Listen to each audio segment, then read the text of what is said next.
You hear me? Testing, testing, testing.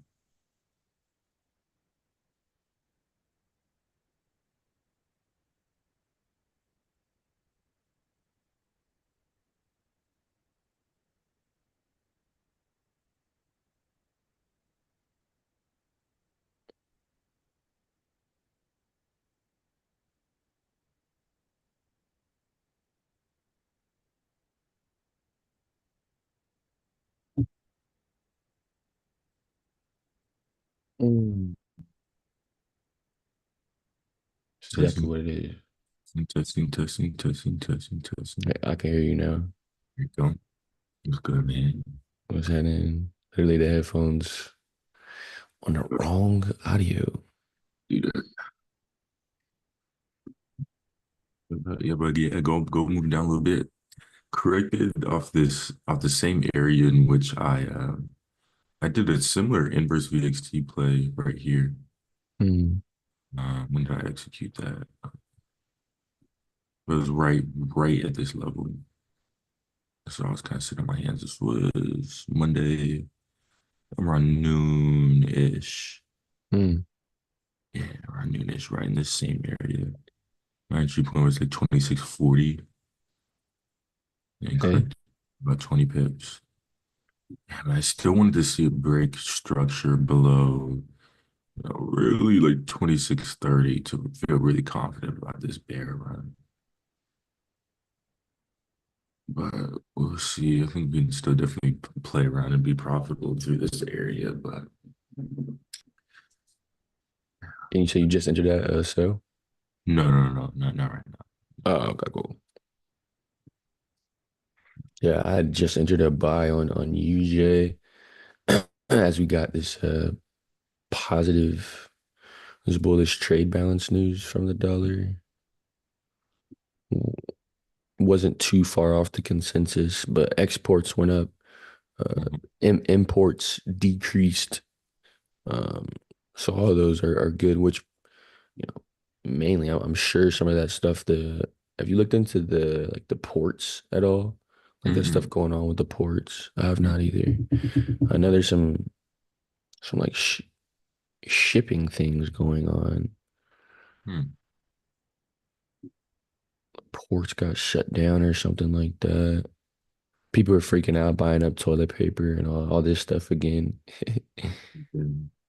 Here in the States, Yeah, so I'll pull it up on Carousel. Sporting.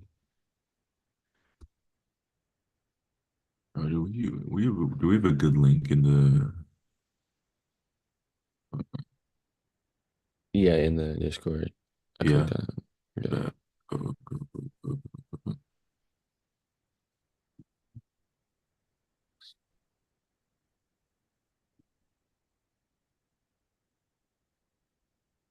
But even the hurricane stuff is Mm. no joke.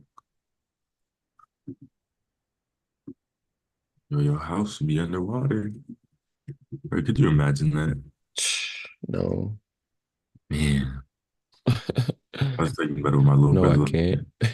I bet like there's obviously some sort of obviously warning that they give. One, I wonder how long that warning is, and two, I wonder how hectic it is in trying to like just take everything as much stuff out of your house as possible and getting it the fuck out of there, if that makes sense. You said you have your brother's over there? No, or my brother is like one, my older brother's in Florida, but I was talking with my little brother last night just about it. Mm. And we was just talking about, man, just imagine like losing everything, like all, like forget like just the destruction of the bones of the house, the carpet, the walls, everything like that. But shoot, man, you got thousands and thousands of dollars of just stuff in cabinets on the floors, your couches, your table, all that's gone, bro. All that's gone. You got to start from scratch whenever you get back on your feet. Yeah, it's tough. Yeah, but that would be a very sick feeling. Super sick thing.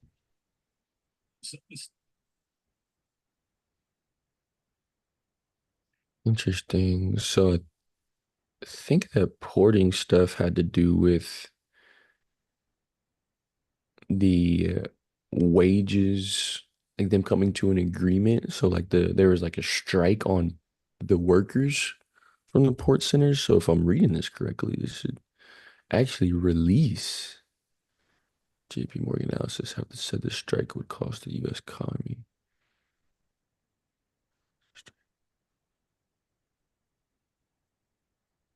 Okay, so the ILA launched the strike for 45,000 port workers, its first major work stoppage since 1977. Uh, Hmm. JP JP Morgan and analysts have said the strike would cost the US economy around 5 billion per day. Wow.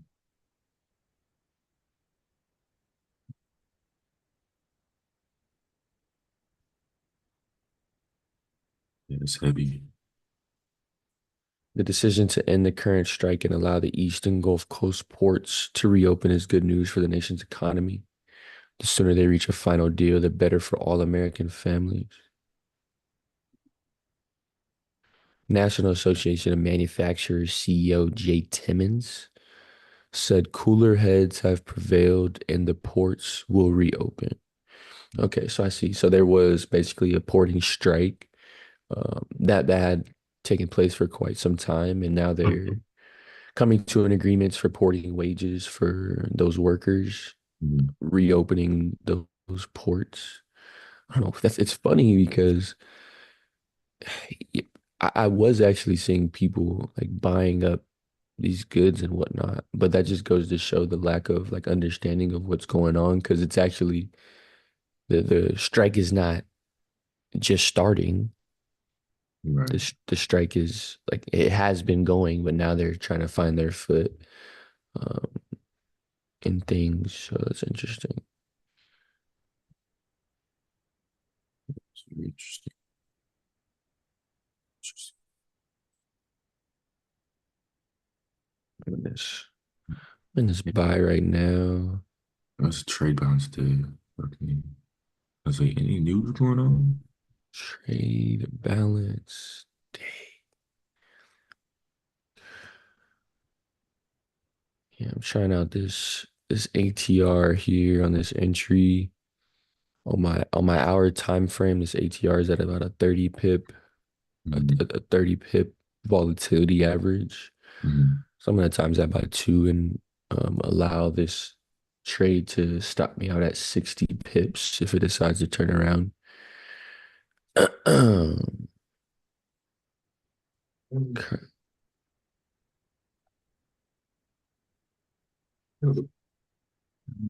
Get myself alert. Need to now. I'm trying to do 100 push-ups, 100 sit-ups, 4 by 1 minute planks, and 100 curls a day. Mandatory. Just Right. scatter them out throughout the day. Yesterday was my first day. I did okay. Man, I just got stuck in front of the computer. I was on the phone with my lady. Yeah, that's how it be. Uh, But there's still a lot of opportunity for me to get the rest in. I got 60 push-ups in, 40 sit-ups, 2 minutes of planks, and 30 curls. Yeah, we'll get there today, though. Yeah, get myself alert here. A little nicotine pouch. Get this buzzing, man. Trying to figure out a 60 pips from my entry. Does it not support that? I'm not already 60 pips down. I could be actually. Entry 148.164.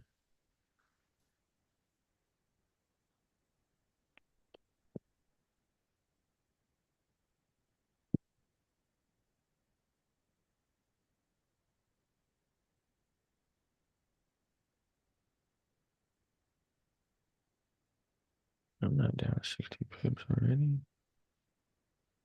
Down like 6 pips. Yeah, 15.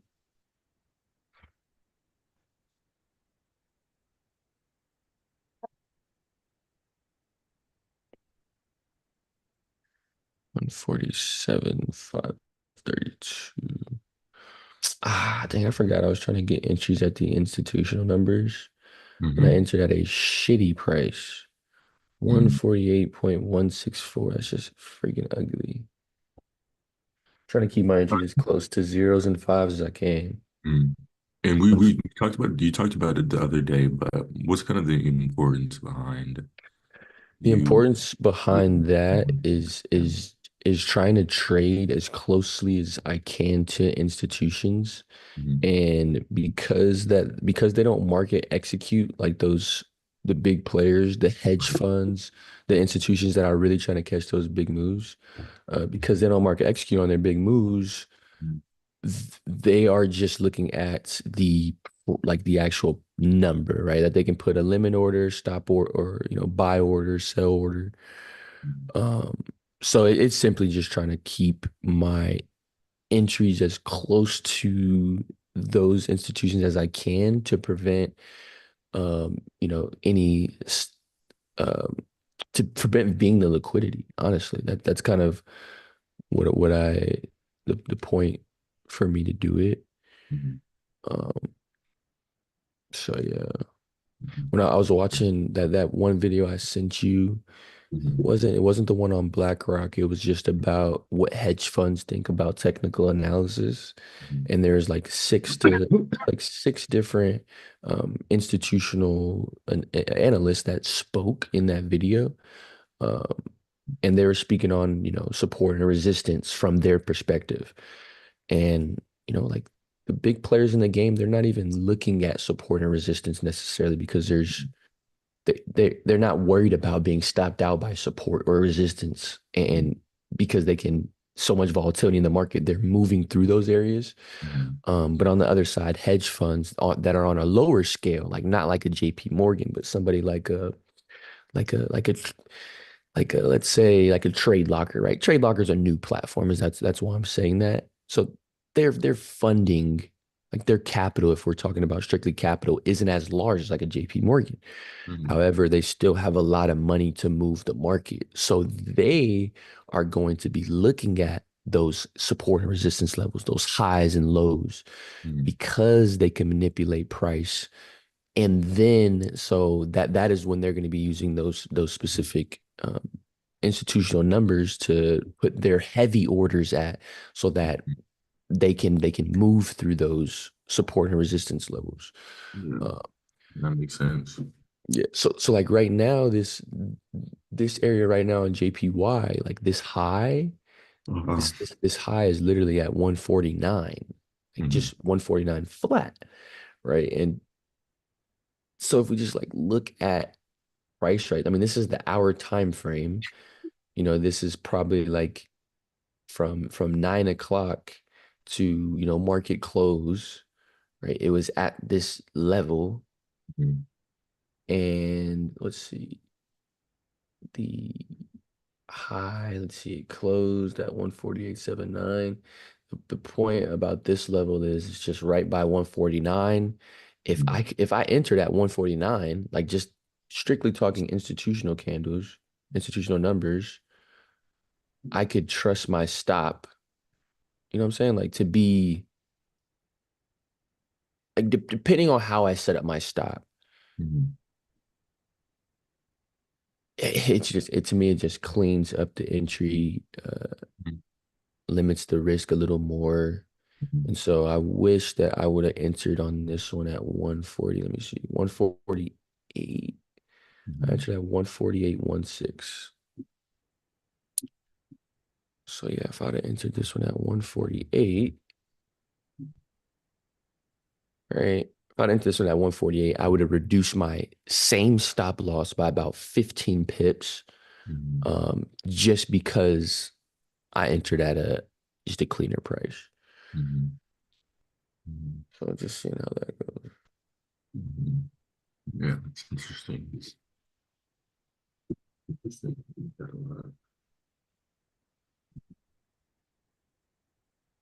I was just reading this little article on probably on the gold chart, and I was like, I wonder what news we have this week. We have some Mm, meeting minutes this week. So I was last night before I went to sleep. I was just looking at today.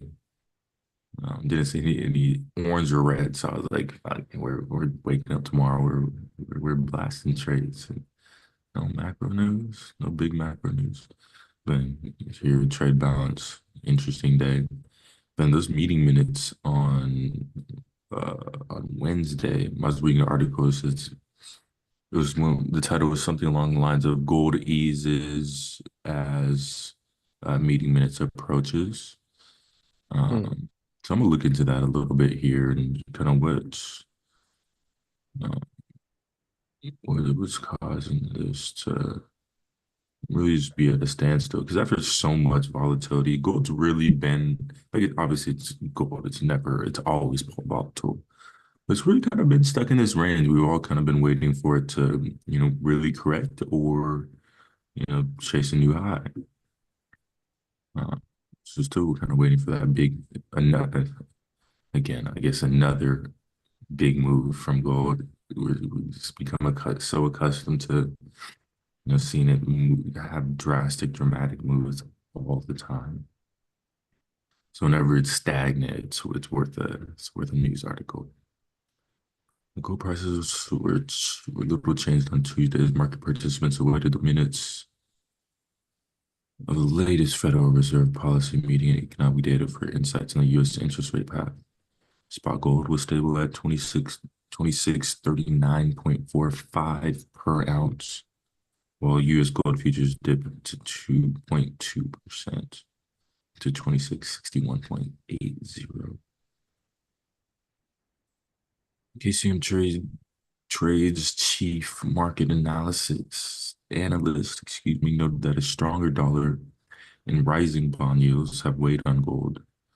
However, geopolitical tensions such as Hezbollah's recent rocket fire at Haifa offer support to gold's safe haven appeal. Yeah, that again speaks to this kind of the contradicting forces behind gold right now, which is which is interesting. Which is interesting. I hope that kind of goes away here, and we either push to 3,000 or we see that dollar really gain strength. We kind of see some of these geopolitical tensions ease, even though I don't see that happening anytime soon. But yeah, the two contradicting forces, big major contradicting forces, moving gold right now, kind of keeping it at it's almost like a tug of war. Nobody's able to get past that line quite yet. Yeah, that is actually that stuff's still going on. Seems like it's only getting worse.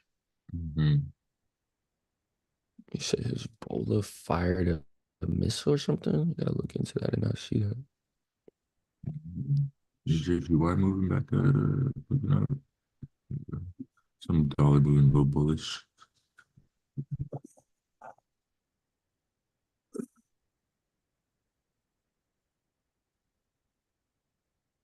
I'm seeing Hezbollah supports ceasefire efforts in Lebanon.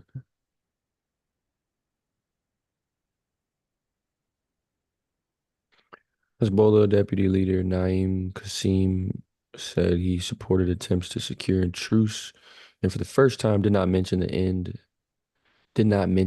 of war in Gaza as a precondition to halting combat on the Lebanon-Israel border.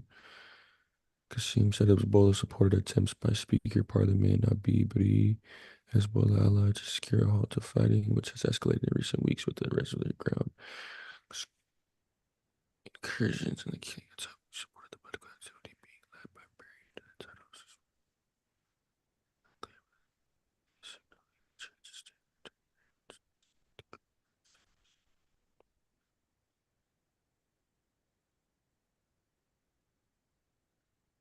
Mm.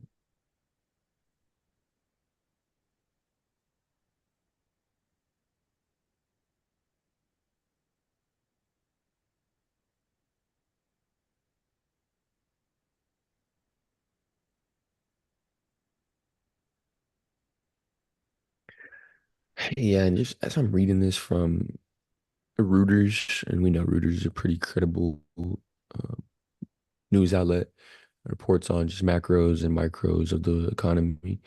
Um, Qasim, let's see who's this guy.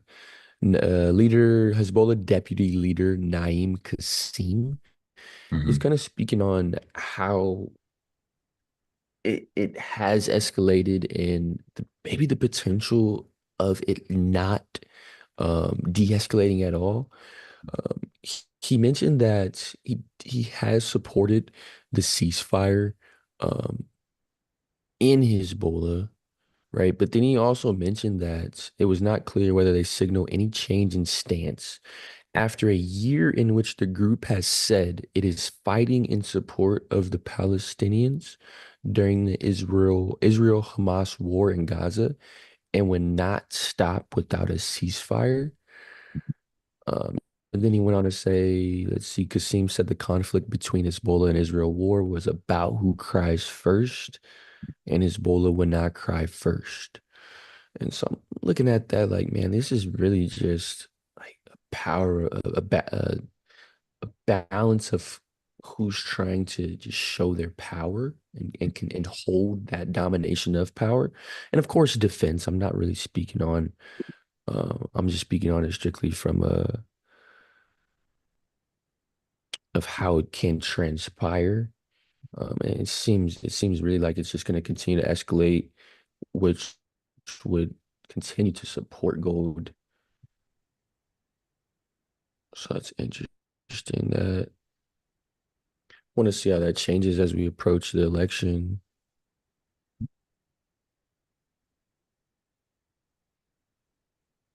Because I like this area gold is in. I like the correction gold has made with our volume, even though price has not gone anywhere.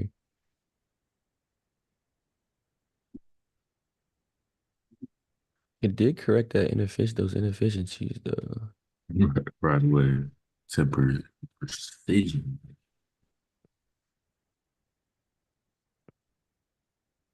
Like, even on that daily efficiencies. Boom. Clean fill there.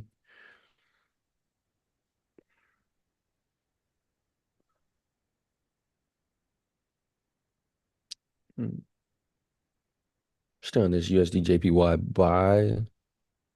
I was reading something on just a second ago on Reuters as well. It was regarding Japan's economy and some of their news reports. Let me find that.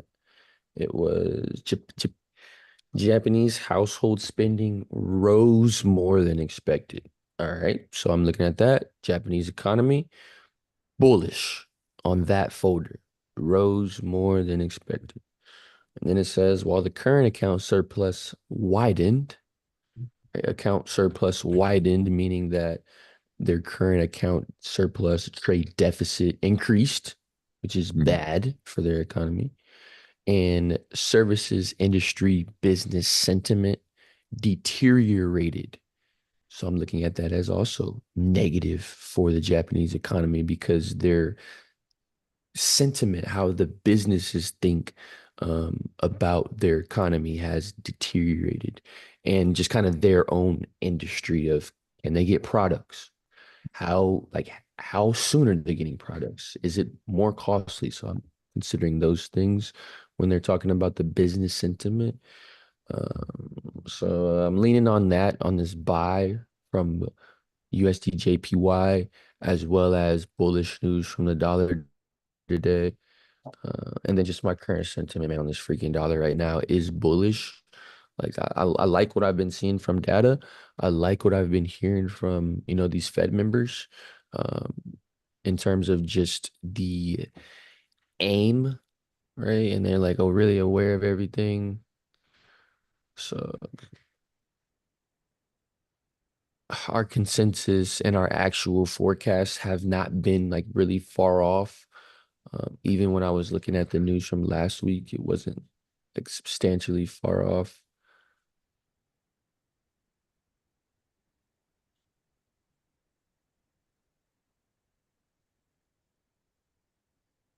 Current account.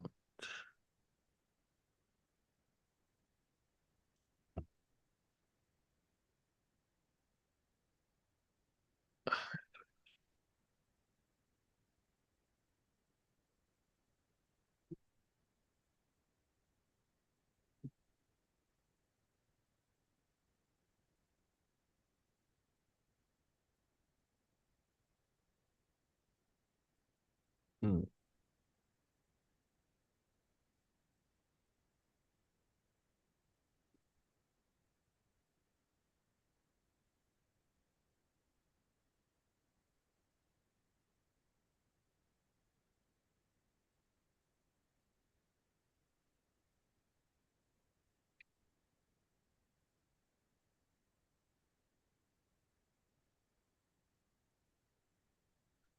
check this dollar. Do this a little bit of research on this whole Israel Palestine issue, not just Israel Palestine, but the Jewish versus Muslim issue. I'm going back to a very, very, very, very, very, very long time ago. Um, yeah, it's just interesting, man. It's such a complex issue. Um, man, it's such a complex issue. When does it say it started? Oh, back in like the seventh century, with Muhammad. Initially, so when Islam emerged in the seventh century, the Prophet Muhammad initially saw Jews as natural allies, given their monotheism. In Medina, where Jewish tribes lived, tensions arose due to political and religious differences. Some Jewish tribes rejected Muhammad's prophetic claim, leading to conflict. This culminated in battles and expansion of certain Jewish tribes from the Arabian Peninsula. Like essentially, the issue started back then was because Muslims believe that Muhammad was the chosen one. Since Mhm. they believe in Jesus, but they don't believe he was essentially the one sent from God to save us, speaking Hmm. very simple terms. And Jews were the opposite. The Jews, Jesus was their guy, essentially. And Muhammad was just a guy. So that was kind of the initial kind of conflict between the two communities. And so ever since then, just reading through all this stuff, it's just political power, religion, just cyclical things that have happened throughout history that have, just kept this conflict going on. And Hmm. the modern day issue began post World War II, post World War II, when essentially the United Nations set aside Israel for the Jewish community. They like took that plot of land called Israel. But in that place, there's people living there. And so they essentially like had to, hey, like everybody, you got to leave. Um, we're establishing this as a Jewish land. We're setting this aside for the Jewish community. And so everybody that was living there were Muslim, were Arabs. And so that, kind of caused, that's where the modern tension kind of has spooled from. Yeah, it's interesting. Yeah, I It's, want to find some hot points here. That's just all like from what I know. I'm having it go into yeah, post World War II up until now, and that's what I might read here in a sec. yeah, it kind of makes me just think about why did the entire world essentially with the UN, the United Nations, Mhm. like, why did they approve that? Like, why were they trying to get that done? Because It was basically a give me because of what happened to them in World War II Mm. via, via Hitler and the Holocaust and everything. It's not that. It was supposed to be some like a reparation for the Jewish community, Mm. uh, like the whole world giving the Jewish community something for the way they were genocided against. That makes sense. Mm. That's interesting because now that area is like one of the I could say most lucrative parts of the entire world. It Right, being just housing our major natural resource. right, right. So Hmm. as we move to as we think about the change in economic power back then, as I'm just thinking about the reserve currency, I wonder if the timing of that is close to where when the US transitioned to holding the reserve currency, Hmm. if that at post World War II, if you know what I'm trying to, you see what I'm getting Hmm. at. Um, that's because that's interesting. The UN. I want to look into the UN.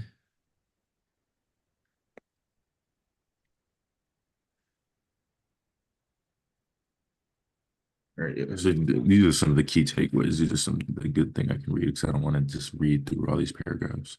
Okay.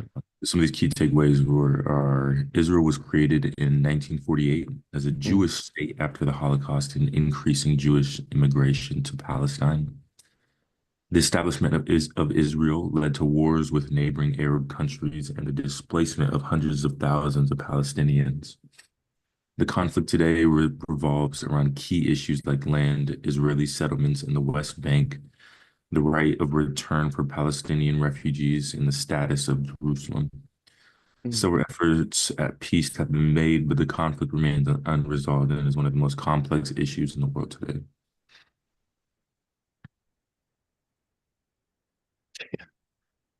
I really, it's so crazy, bro. Like, have you ever seen Manifest, the show Manifest? Ooh, I've not. I've not. I've seen it, but I haven't seen it.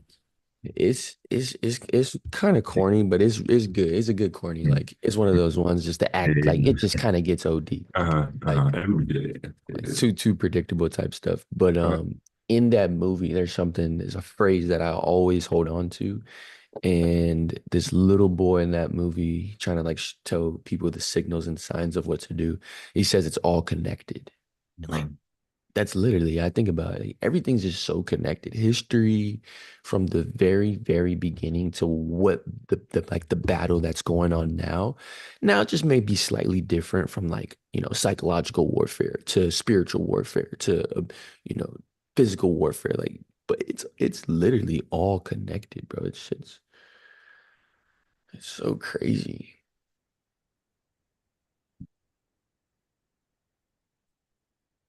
all of it's connected, man. It's all connected.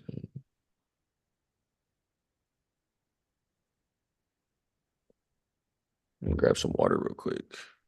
Yeah. Good.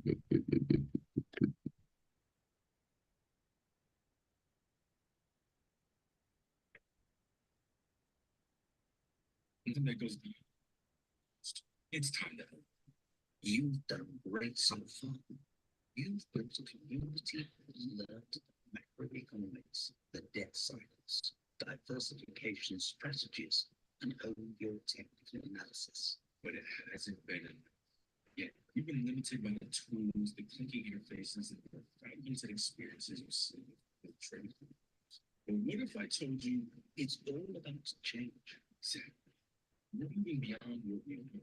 We're bringing something fresh, something that will revolutionize how we trade, connect, and work as a community. Since we began operating, we've built a solid foundation.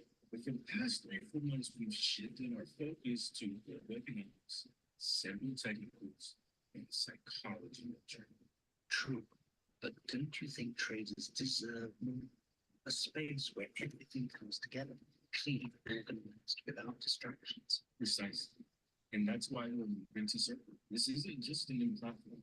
This is the platform, a place in our community where you have all the insights and tools in this place. And you're not just talking about a platform switch. This is something bigger. Oh, oh, tell me what's coming. Bro, I was in love with that shit. Yeah, I'm trying to figure out how I want to make it better next time. Yeah, got that artlist.io is tough. That shit was so fire, boy. Yeah, you get all like the music and the visuals. So it took me a little bit freaking longer than I wanted it to, but Yeah, once you get the workflow to that shit down, it's start to move into the advanced stuff.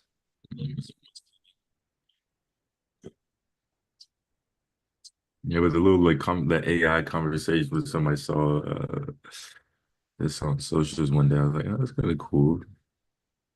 I was like, ah, fuck it. Let's do that. Let's try it. I feel it. Yeah. We'll try to move down. Potentially here. Why am I watching the 1 minute? You said you are? I was, but I don't want to be. We can get some movement down. Look, we're about to break that 26 period average here in a second. I'm using that baseline. Really, really have incorporated that baseline.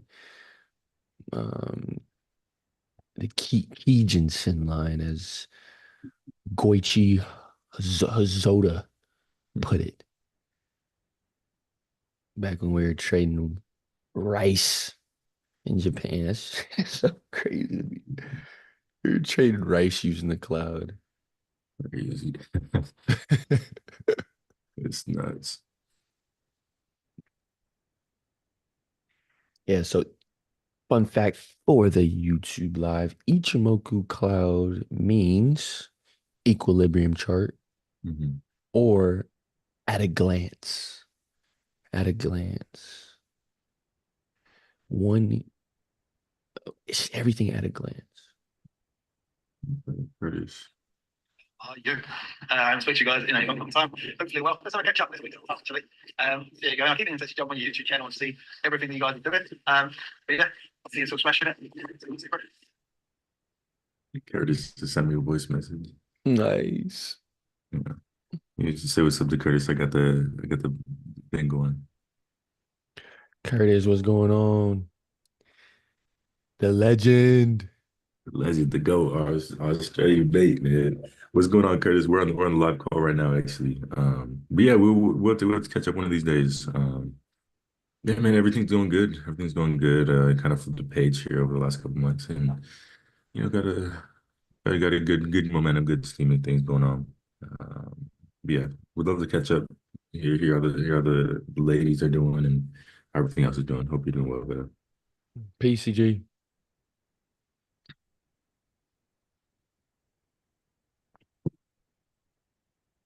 Little snack real quick. Getting some good buy momentum right now with buy volume going on USD JPY. XAU USD looks like it's picking up foot as well. Um, and so if we can break that black line here, that black line is just going to be reading the 26 period average or price. So you're looking at the last, 26 times 5, right? Because I'm on the 5-minute chart. And so I want 26 times 5. And that's going to give me 130 minutes of data, right? If we divide that by 60, I got basically 2 hours of price action or price movement of, of of support and resistance, of key levels, of decision-making levels. They're all the same, right? We just want to know, what is it telling us once we do visit those levels. And what this is telling us right now is the sellers are taking over the last 2 hours of price action, right? And so candle close below this black line, right? That Kijinsen line or the baseline, which more detail is to come on how to actually utilize this, but super clean there. Still in my buy on UJ. So just near break even. I don't think we got any news for the rest of today. Shout out Apple for this new Mac update. Can actually use my screens like it's 2024.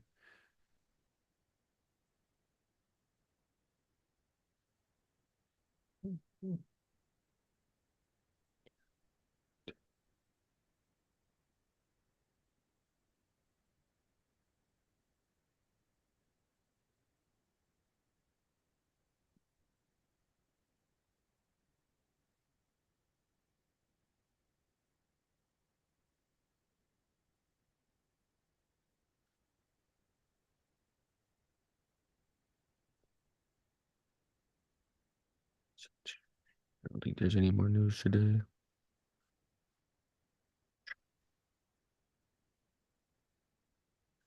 Government securities are always interested to see if they rise or decline. Crude oil stock change with things going on in the Middle East. I mean, oil is a good one to look at.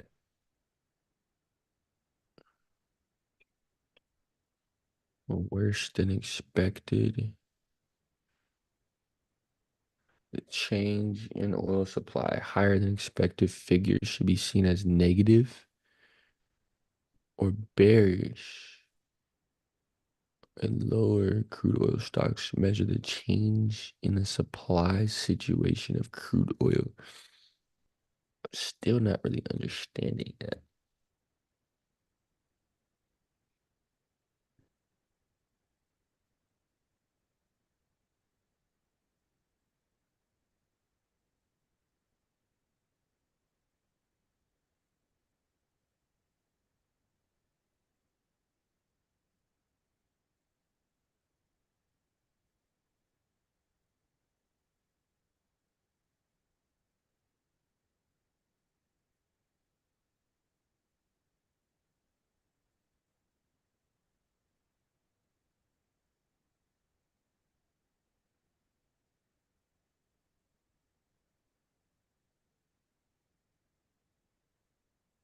Okay, a significant build, increase in inventory may suggest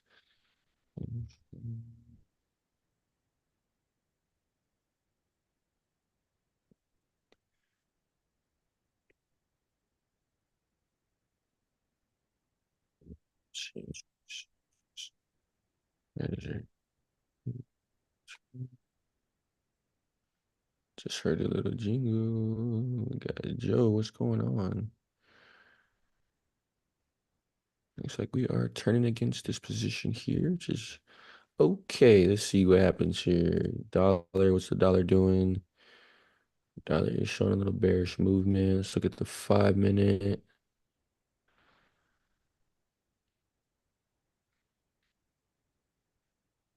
Let's look at gold. Gold's still falling. Let's see what happens here with gold. I do see some liquidity down here on gold. Potential movement towards that area. This is 5:30 news, right? So this is trade balance news, as it looks like we're getting some more news.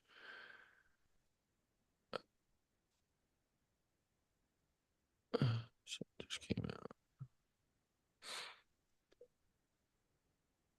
I'm hearing stuff go on in my headphones. What is that noise? Yeah, there's no news folders. It already came out. So what is going on?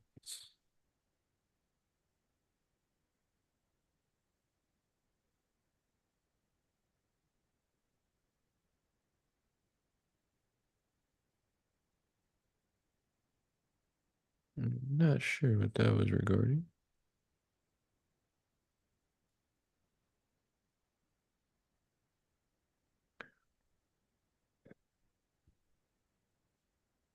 All right, so the weekly change in the inventory of crude oil held in storage in the U.S. This inventory includes crude oil stored by producers, refineries, and other storage facilities. The report provides data on whether the total amount of oil storages has increased a build or decreased a draw compared to the previous week. A build in oil stocks suggests that more oil is being produced or imported than being consumed or exported, which can lead to lower oil prices due to surplus. Conversely, a draw indicates that consumption of exports are outpacing production or imports, which can lead to higher prices due to a supply shortage. Traders and analysts closely monitor this report along with the EIA's similar crude oil inventory report to assess market conditions and make informed decisions. Okay. So that folder, crude oil stock change, the consensus is the inventory is going upwards for the oil, which is going to drive oil prices downwards because the supply has increased. Which why has the supply increased? Because the potential exporting of these of oil has maybe reduced. Um, and so that'll be interesting to see this folder and just how this comes out. And I want to oil is something that even I think about to my childhood. I've heard talks about the oil and the economy for years to like for years. I kind of want to see just monitor it as it develops, what changes. Still in this buy on UJ. You know what I mean?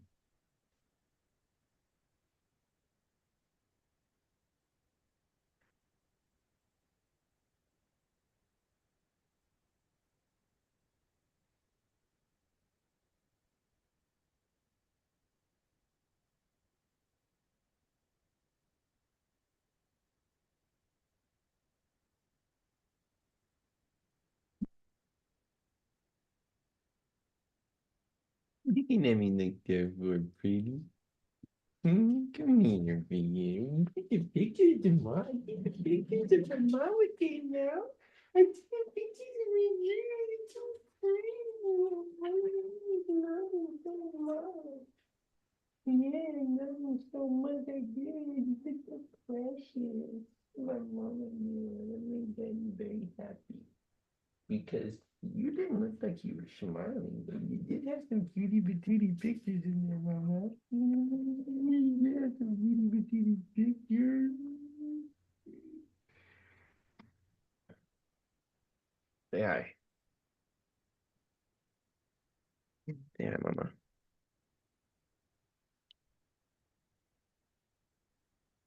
You want to say something? Say something. Say something. Say hi. Not yet.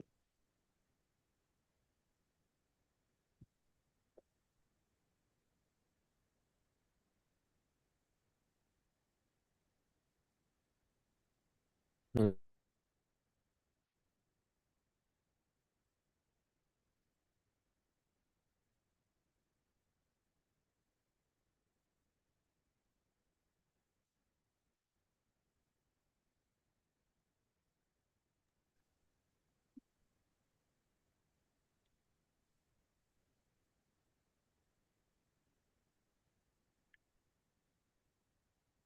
You got test today?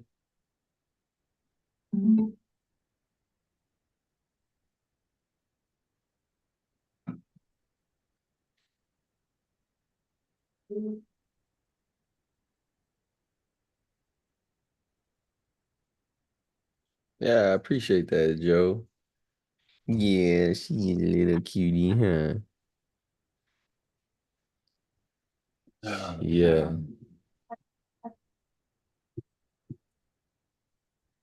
I love you. Have a good day.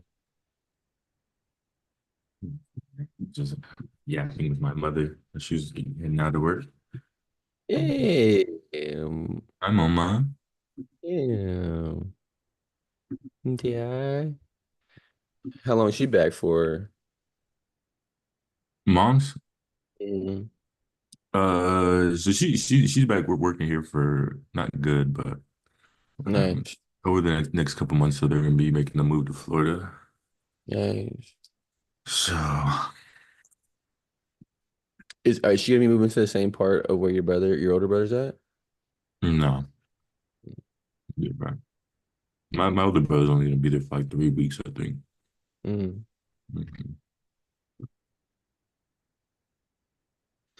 Feeling this buy on USDJ, UJ. I'm done saying USDJPY. It's four more letters than I need to say. Oh, no. Okay.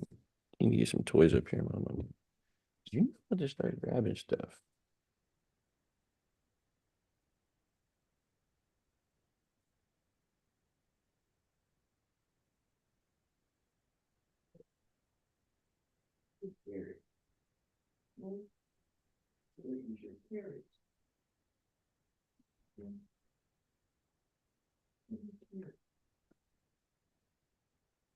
Mine is gold.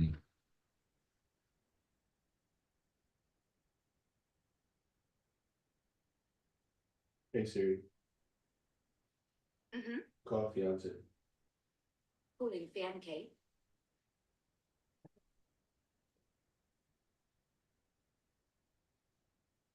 Hey, where's your carrot at? Hello, Her carrot. the carrot. Mm-hmm. It's probably in her diaper bag. All right, bye. But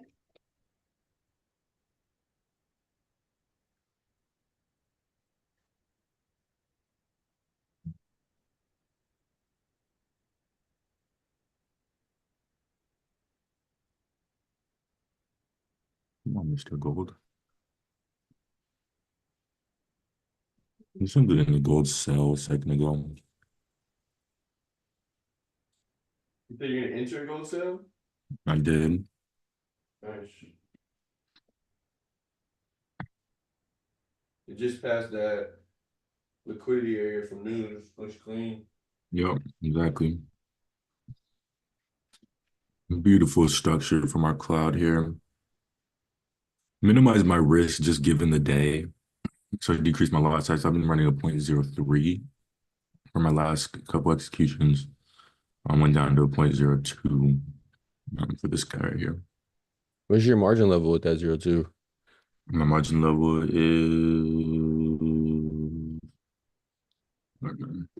Wait. Let me try to guess it. Um, what's your account balance? 490, 490, and you're at what's your leverage? 50 or 100? 100. On gold, it's 200 though. On gold is 200. So you're at about 5,500 bucks, we'll call it. So that's about 10K. And so that means your lot size you entered was 2,000. So that means your margin level should be somewhere between 40%. No, I feel like you're gonna be using that much margin.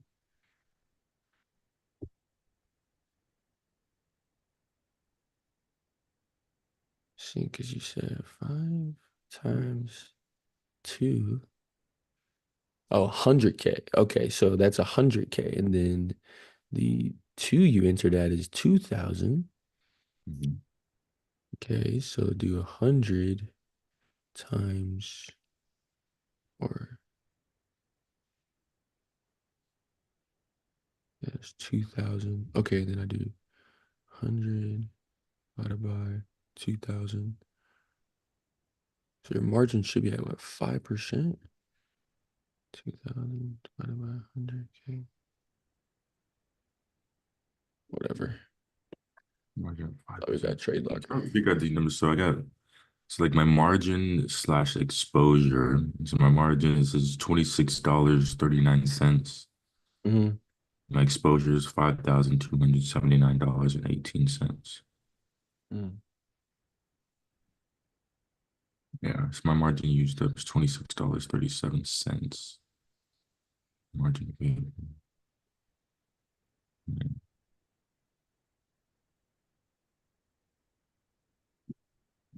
Currently about 20 pips on this play so far. That was a clean show. Beautiful VXT entry there. Beautiful, beautiful, beautiful, beautiful. I'm gonna take And the I love when 340. we take opposite positions Mhm. because like it confirms that we are both seeing the market, kind of the same way. Because I entered a buy on UJ a while ago, Uh-huh. which is supporting, a sell on gold. So it's like I love when that works out. Man, we're really, it just speaks to us utilizing this DXY, man, Yeah, thanks. and our sentiment with the dollar. You're not the same exact situation, obviously, but Yeah. these are trades that align with our general sentiment on the US dollar.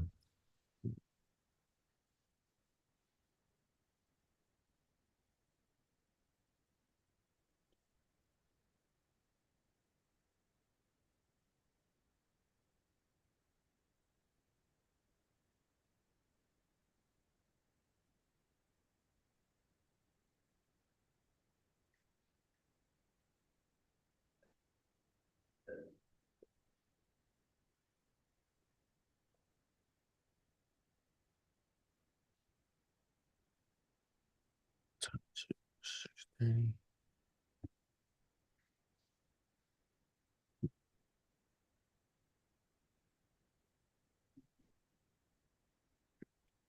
Price really struggling at this level. Struggling, just accumulating. I'm taking full close at this area. Reasoning, our relativity on our MACD, the strength of this area. Looking back to just even earlier this morning, just kind of seeing price struggle at the area in which we moved down to. Um, Mm. I'm going to take my profit there and, of course, be willing, ready, and able to hop back in there.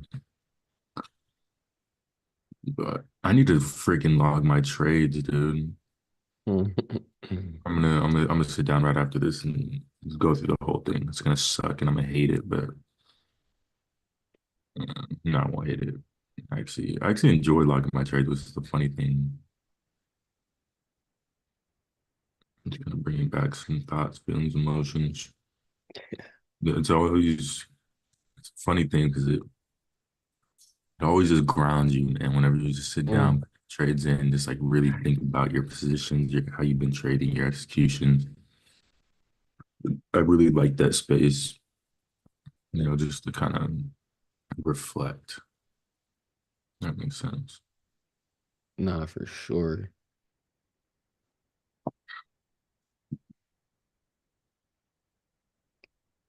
It just looks so much different when you're just watching it appear on your history report in your trading platform than when you're actually going through, okay, I entered at that time, that price. Let me go see what that looks like.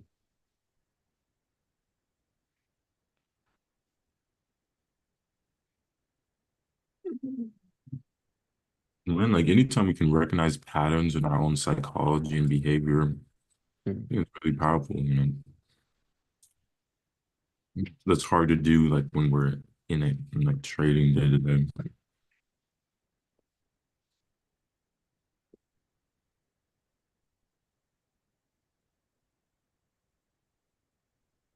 Come on, man. Go. Mm.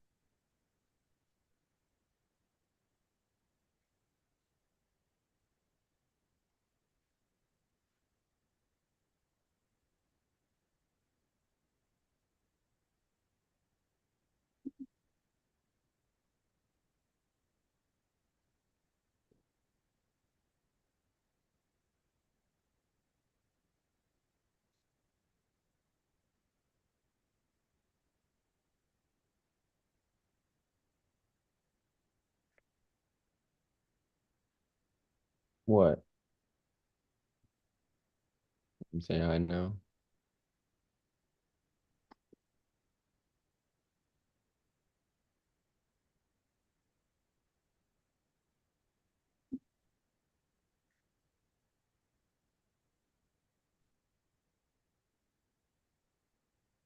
Anything stopping me from moving upwards? Let's see here. MACD is on my side. And efficiency right above. I love the way the Jesus Christ, excuse me. I love the way the DXY 1 hour looks. Just the volume starting to just get in there.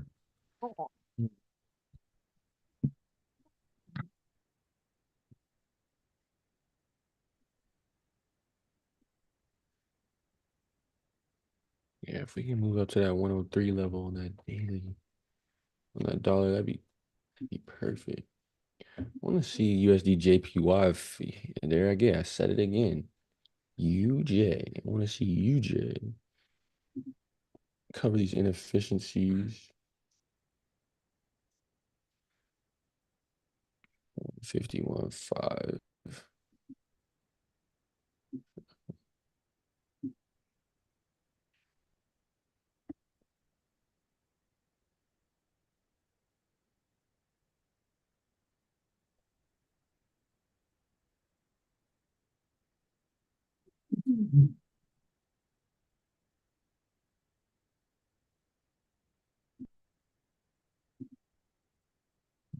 Some of this trade balance stuff.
How's the place coming along? You guys getting all settled in? Yeah, we are getting there. I said the only thing we need to do now really is just our bedroom and the garage. Hmm. It's actually, because right now we're tight spacing it in the driveway. Hmm. Um, there's just some stuff that got to get picked up in the garage. I do some cleaning up at the old spot today, but yeah, man, fine, getting settled. That's Um, the part that I hate the most. After you move out, get everything in a new spot, and you got to go back and clean that. You realize, damn, I gotta clean this, I gotta get that. I get this like, man. But yeah, I want so bad to just leave everything that I have there now. It's like, oh, but I gotta go yeah, clean it. yeah. Yeah. But yeah, then getting the fridge loaded here and like pantry stuff. 'Cause right now I don't have shit for food. I'm just like, Yeah. oh my Yeah. god. Yeah.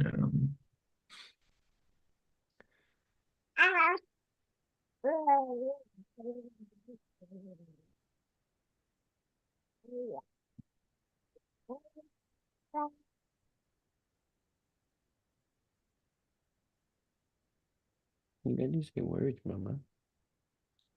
You said you want to trade? Bro, she's gonna grow up fiending to be watching these charts. What?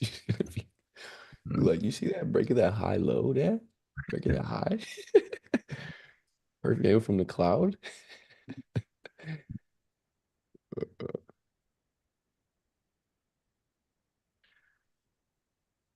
Oh, I wanted to see you entered a cell. What time did you enter that cell? Damn, bro, that cell was clean. It had to have been like five, what, somewhere over here, like Stand six by. and some change. 607, I'm calling it. 610, I'm calling it.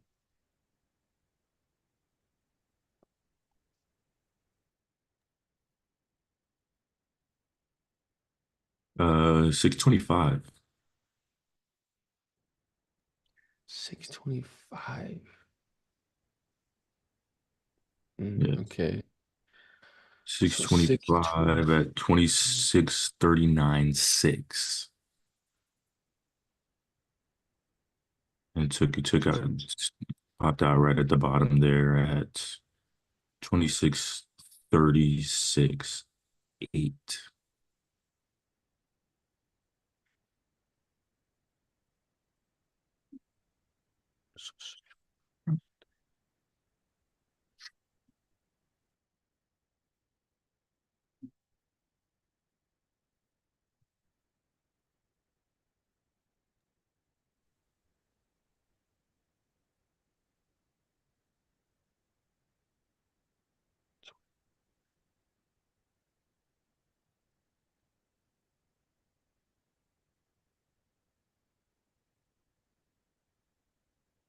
Yeah, pretty solid play. Don't mind the exit there, and also wouldn't mind, just standing right in that lagging line. Uh,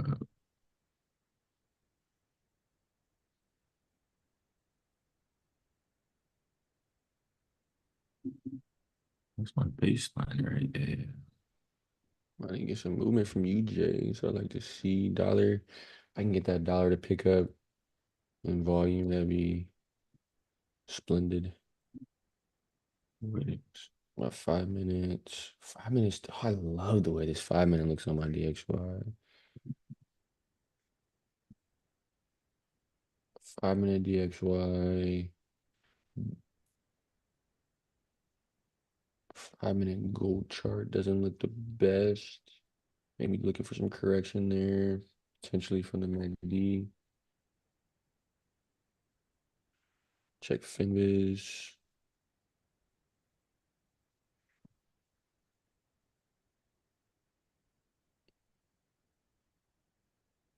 Finviz still neutral. What was it this morning? So Finviz on UJ was -1.6 this morning. It's sitting neutral right now. Gold was +1.4. It is currently sitting at a -0.37.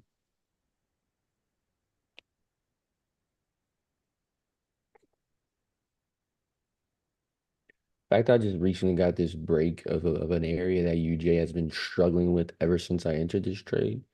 Um, I love this buy position still. So broke that strong level. It's just been respecting. If we can just look sideways here, hey, we see 140, no, 148, 2, we'll call it. It's just been right at that level. So I'll take this to, I like taking this to 150, even 149, even 149 flat. I like that. I'm gonna adjust my take profit.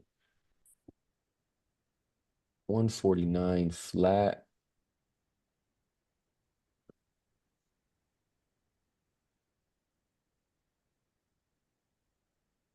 Gonna get about 83 pips off of this joint here. Give me about $5, securing, let me see, $5, probably somewhere around 40% of my account. nice. Good play.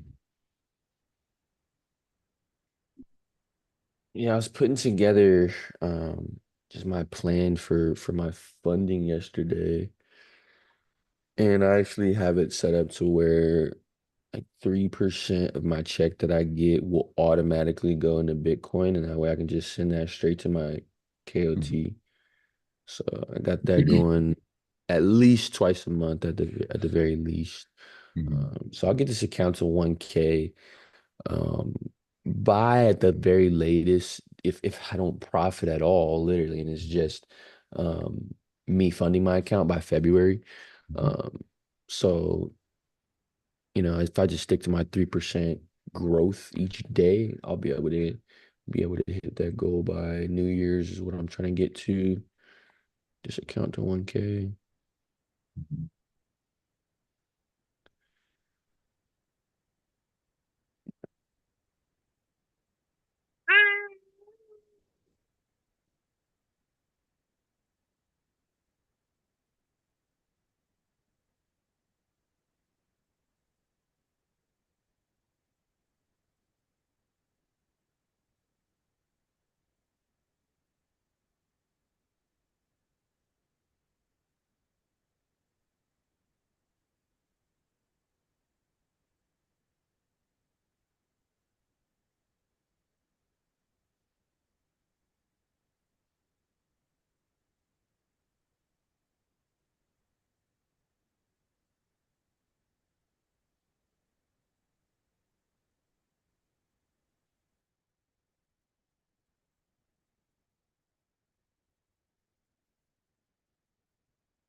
Pressure.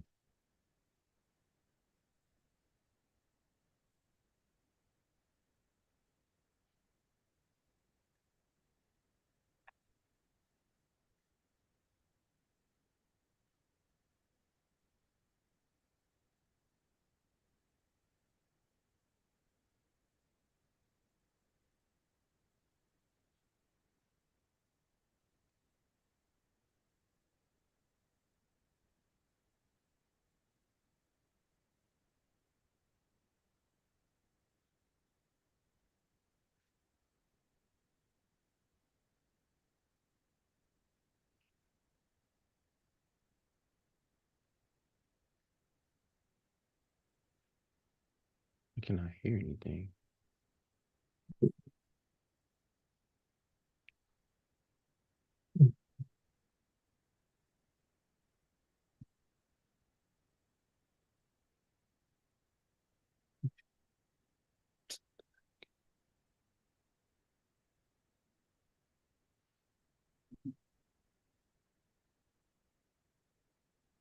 Crack it.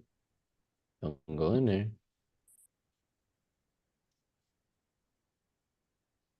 Oh, there we go. Oops.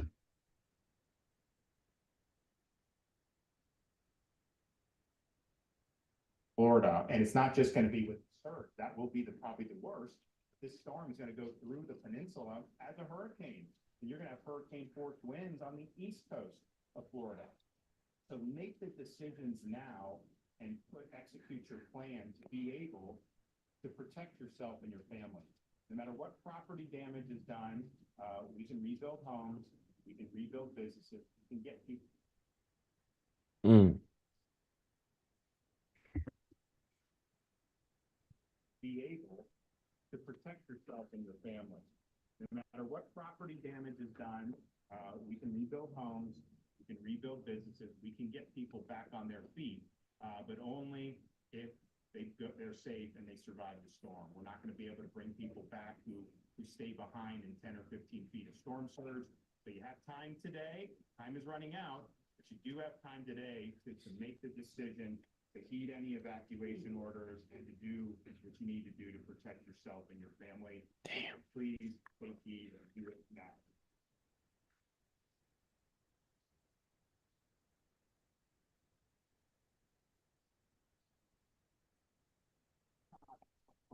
Something until it's time to that. So I think we have to start with a pretty broad question.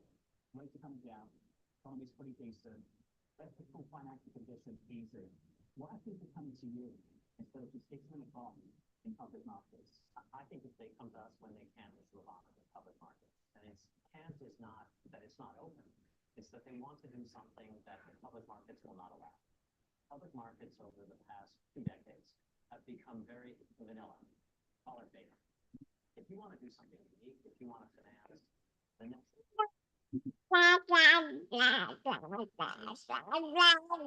elongated, you want special features, that's just not available. You come to someone like us and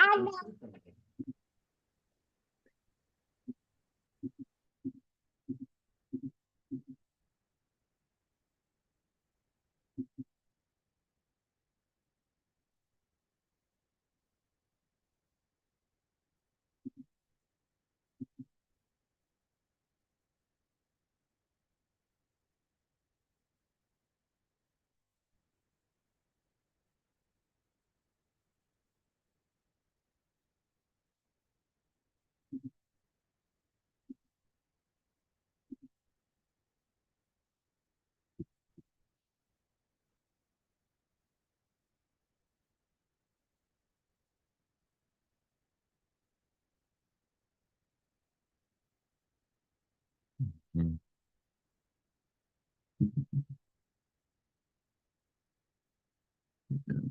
What's what's I just gonna say? There's this gold article that gold edges lower for a third day. It's not populating on my trading. It's not letting me click on it. Yeah, as far as gold goes, man. And before I short again, man, I want to see us get down to about that 26.34 level. Sitting here on this 1 minute, just looking at options right now. This 5 minute structure and this lagging line is about to break out of the cloud. Once that happens on the 5 minute, we get some good volume, good momentum on the bear side. I'm entering on another short position. But man, I'm taking it easy on gold, but I think there's a really big move coming that we'll be able to catch on to. I don't think that's going to happen right now, but I do know that in the meantime, um, we'll be able to get in here and be successful. But I want to just protect my risk and be done. And again, our risk sliding on that continuum of low risk play versus high risk play. I think right now in the climate, right, in the given climate, inherently we're shifted a little bit towards that risky side on gold. And of course, with just like we said earlier, the conflicting forces behind the movement on gold. That's just like this. I'm gonna go change the diaper. I'll be right back. You know, so just staying patient, staying steady through this current volatility. Again, one of the reasons you'll hear me emphasize that why am I watching the 1 minute? Of course, I'll preface that by saying whenever I'm gonna execute a position, I want to flip to that 1 minute and execute on the 1 minute. Just find that optimal entry point on the 1 minute candles. But man, I like to be an observer on the higher time frames, an observer on the 5 minute when I'm just sitting here. But using my daily time frame, my 4 hour, my 1 hour, to really dictate the major decisions that I'm gonna make and my sentiment that I'm holding. Um, and so right now, and of course, I just talked about, my risk sliding on a continuum and right now being potentially more risky. That decision is being weighed by what I'm seeing on the higher time frames. I'm not seeing any clear unified direction or setup on my higher time frames, which is something that allows me to, and having that allows me to just be super confident um, in my entries, in my plays. When I don't have that, I know my risk is a little bit higher than if it was.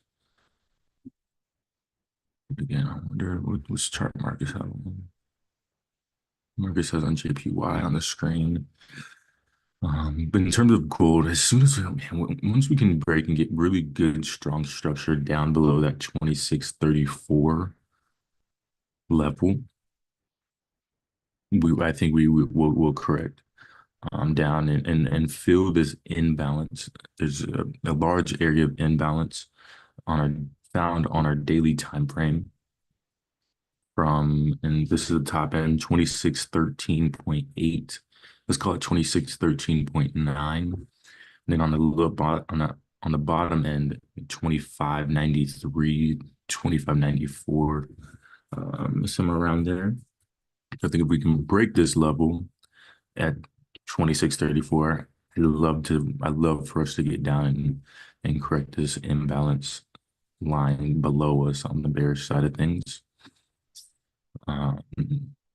But like I said, just where we're at right now, if conflicts continue to rise in the Middle East with Hezbollah, Israel-Palestine issue, and gold is continually weighed as that safe haven commodity, gold could be at 3,000 before we know it. And if it gets there, when it gets there, it's going to be quick, it's going to be volatile. I've been in a few predicaments where we've been in an all-time high area. And I was in a place where I was just waiting for the correction down to the down on the bearish side. And for whatever reason, it doesn't work like that. And gold being gold, it continues bullish and continues blasting out of the roof. Um, I don't want to make that mistake again. I don't want to make that mistake again. So hence in this area, in this all-time high area, just really monitoring my risk, really being cautious when I enter as much as I can be, as much as I can be. Um, and maybe that's fleeting for me to say because I will enter in plays that I know are more risky. I think that the main point there is just understanding where you're at on that risk continuum. Um, being resolved in your actions, being okay when it doesn't go with your trade, with your sentiment. Um, so one of the things that I'm doing now is, my general sentiment right now is that gold's going to go bullish. I think, everything we're seeing from the Federal Reserve, everything we're hearing from Powell, Bostic, Bowman, all these Fed members are giving us traders the feeling that the dollar is going to gain strength here as we continue through November and as we go towards the new year. And of course, just in the nature of how the dollar impacts gold, if the dollar is bullish, if the dollar is moving up, the US dollar, gold will move down in some sort of analogous way, if that makes sense. And so now, again, to protect my risk, I'm going to be careful whenever I enter a buy. Whenever I enter a buy right now, I deem a buy more risky than I would be in a sell because my general sentiment on gold is that we're going to sell. And again, what I just said that gold could go bullish, gold could move up to the 3K. Very well it could be. Very well it could, but I just understand that that's a possibility. So in that case, I'm waiting for these setups, taking my entries in short positions for the most part, to stay aligned with my general sentiment, to stay aligned with what I think is going to happen in the bigger picture. Thus, I feel like that minimizes my risk in my entries. But it's a managing my risk and understanding where I'm at on my risk continuum. I'm having a lot of fun with that right now. Like made really, really big strides over the last couple months, especially over the last couple weeks since we got these live accounts going, and yeah, feeling good. I'm gonna pull up. Let's see here. So I sent a post in the Discord, our profits and lessons channel. I just kind of broke down. Marcus did as well. So in our profits and lessons channel, you kind of have an update as far as Marcus and I's trading over the last 3 weeks. Yeah, about 3 weeks. Probably a little more for me.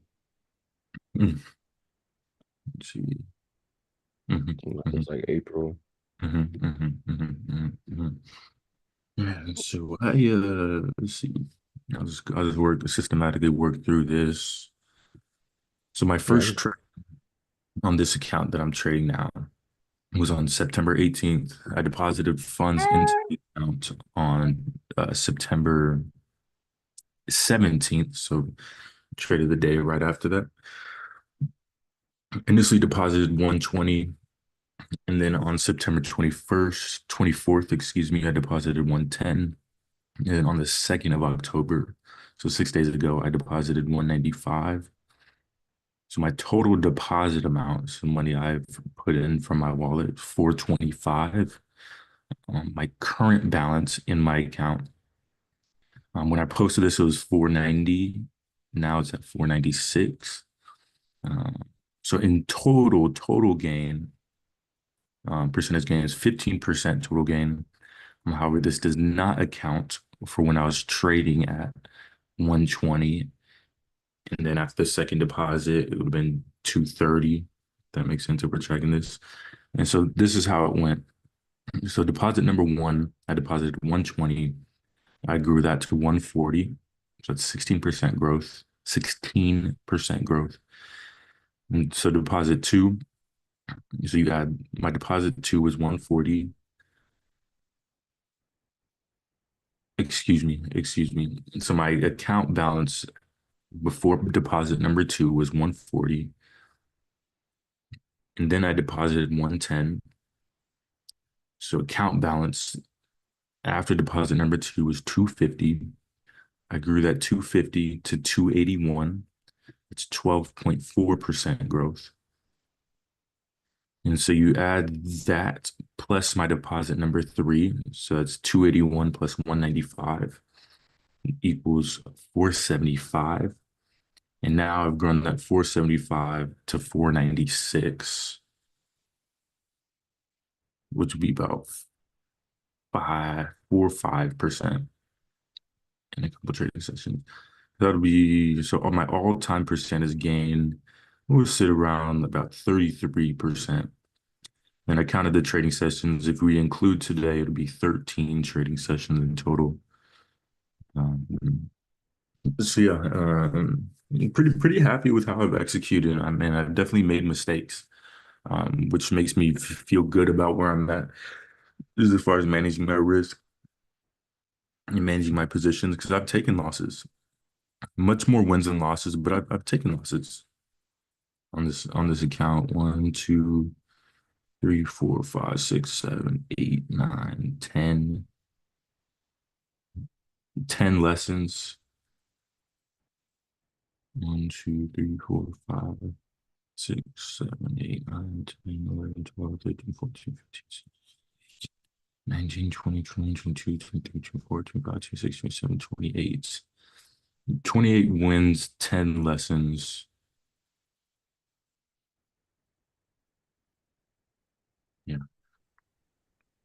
Had a couple lessons in which I could have minimized even more. There's two in which that I'm looking at that I remember.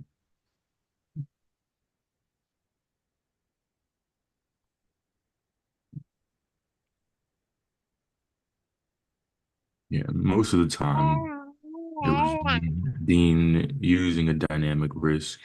And I probably really shouldn't have. That's just after a quick peek back. But yeah, man, feeling yeah. I mean, my whole plan is to fund and trade this until we get to 10K. Then I'm gonna kind of sit down and reevaluate how I want to progress from there. Um, yeah, and I think around that, uh, we'll see how things go, but around that January, February, March area, I'd like to be around that 10K mark, and then progress relentlessly from there.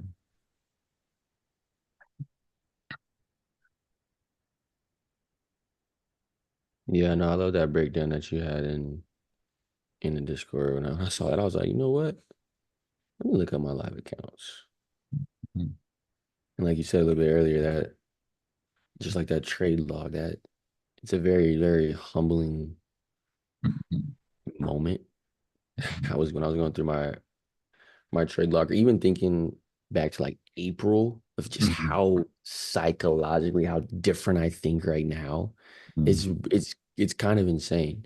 Like I Mhm. was looking, there was positions where I was allowing my trade to go in like a $60 drawdown. Mhm. And I was allowing like, and I only was trading with like a couple $100. Mhm. So my risk was the start April 12th. Mhm. So April 12th to basically, let's see, June 12th. My second deposit, I don't have, it was April 12th to August 21st or August 28th. Mm-hmm. But I basically started with 201 and then I blew that entire account by August 28th. But when I Mm-hmm. was looking at those trades, just my risk was so poor. Mm-hmm. So poor. Um, and when I would just remember some of those entries as I looked at my $50 lesson, I was like, yeah, this is definitely during that time where I was so attached to my analysis. And yeah, I was allowing that to pollute Mm-hmm. just my risk. Because Mm-hmm. at the end of the day, I could just close out and scale back in at another time.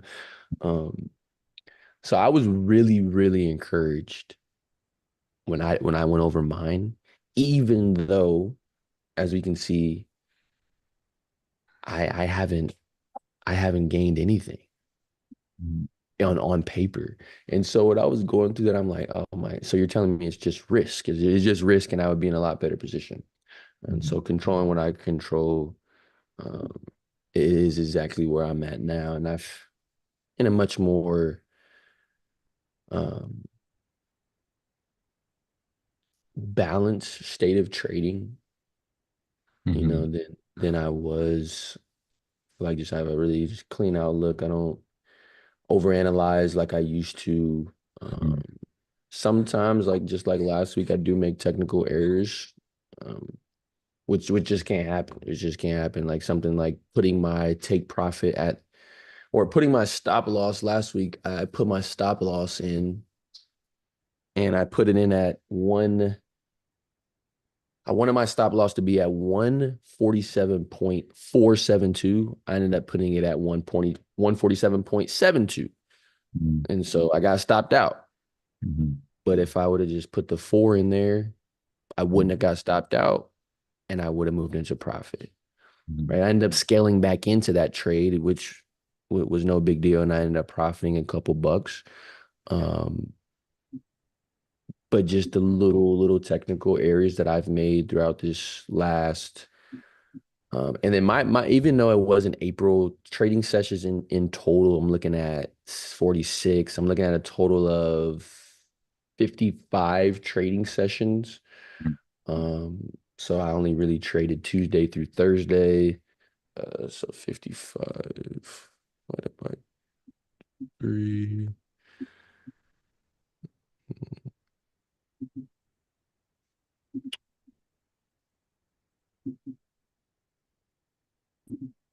Yeah, so we're looking at about 3 to 4 months in time of trading.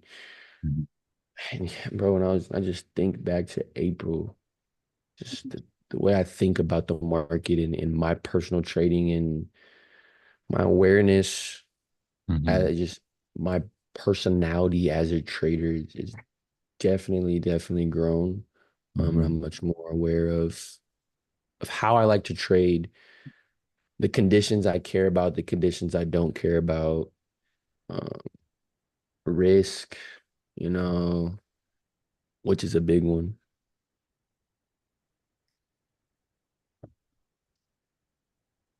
Still in this UJ trade. I've only taken one position today. Mm-hmm. Still in my UJ trade. I entered this trade at about 531. Mm-hmm. Um, so I've just been sitting really, really patient in this trade. I really like this buy position still. Mm-hmm. Gold's staggering at where it was. We can get to the movement at DXY.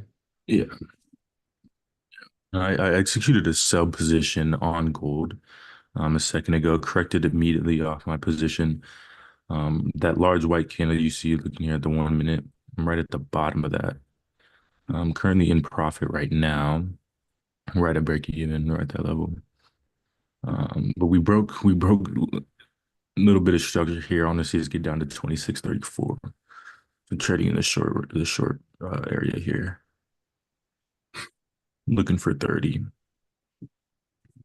And I love that trade because same price level, but we have relativity to go on our MACD. I love that trade. Love that sell. Yeah, I'm I'm looking what I'm probably about seeing on my 15, 30 minute, 1 hour, 4 hour. as far as having this position backed by the structure on those time frames. Yes. Again, this is an interesting area, interesting day, trade balance day. So I understand what, uh, for layman's term, what I'm getting myself into.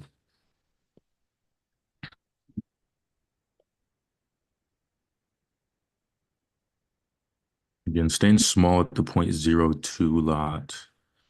Um, yeah, I'm gonna do some thinking over the next couple of days as far as what I want to do with my lot size here in the short near future. So I have deposited more funds in my account, and I haven't really adjusted my lot size much, just by 0.01 at a time. So we'll see what that looks like. When I approach my lot size now, I never want to be in a position where I can't consume some sort of drawdown. Yes. Or if I go Yes. into drawdown, 40, 50% of my account is basically in the market. I want to stay out of those predicaments. I want to stay out of those situations. So I want to keep my lot size small enough to where I can absorb an 80, 90, 100 pip drawdown on gold. Because that happens. That Yes. happens. And what also happens in just understanding the volatility, right? It'll move. Your sentiment won't necessarily change even if it moves 90, 100 pips. That's not even that crazy of movement from gold. Um, so again, I got to be able to absorb that drawdown and um, yeah. Nah, bro, I'm right there with you. And that's when I was looking at my trade log, that's what it was a result of. It was me not having ample risk to just allow my trade to continue to be in drawdown. Like I got to a point where I'm like, damn, I have to close this out because if Mhm. I keep letting it go, like it's gonna blow my entire account. And then Yeah. I ended up getting there because of just improper risk.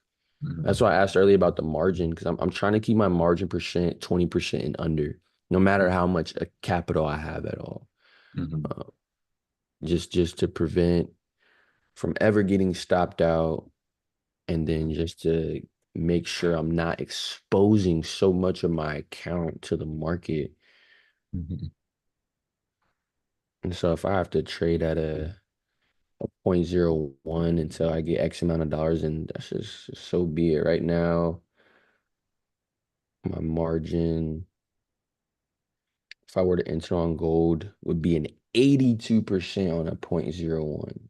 Right? Mhm. I don't need that. I can enter it, but like I Mhm. don't need to versus UJ at a 0.01, I'm at 12%. That's a Mhm. little more, right? If I knock this up to a 0.02, I'm at 25%. Oh fuck! Did I miss that? Yeah, kind of. I took full close. I got down to 26.34. Took full close there. Just under 30. I kind of missed the exit just a little bit. But just because the level that we're approaching on, but fuck. Who knows? Who knows where we go from here? Might continue on down.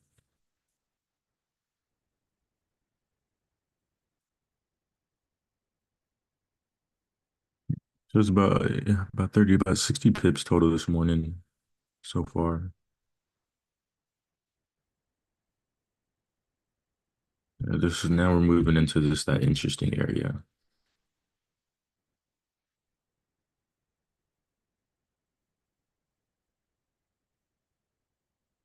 It's right on this really strong area right now.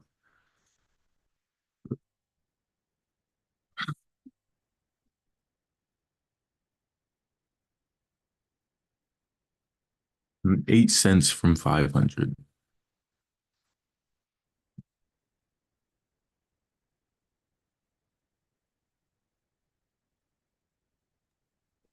$500? Wait, yes. Mm. Yes, sir. Yes, sir.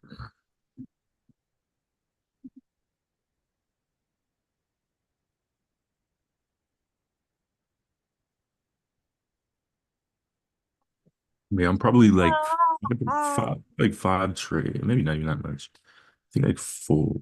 Well, because I did it at the end of last week. I'm three trades behind on my trade log. I'm gonna sit down, do a little reflection, do some trade logging, and I'm really pushing myself to just stay up to date as best I can on this trade log. That data is just so invaluable, man. Just all the data points we're collecting can be so invaluable, especially for the long run.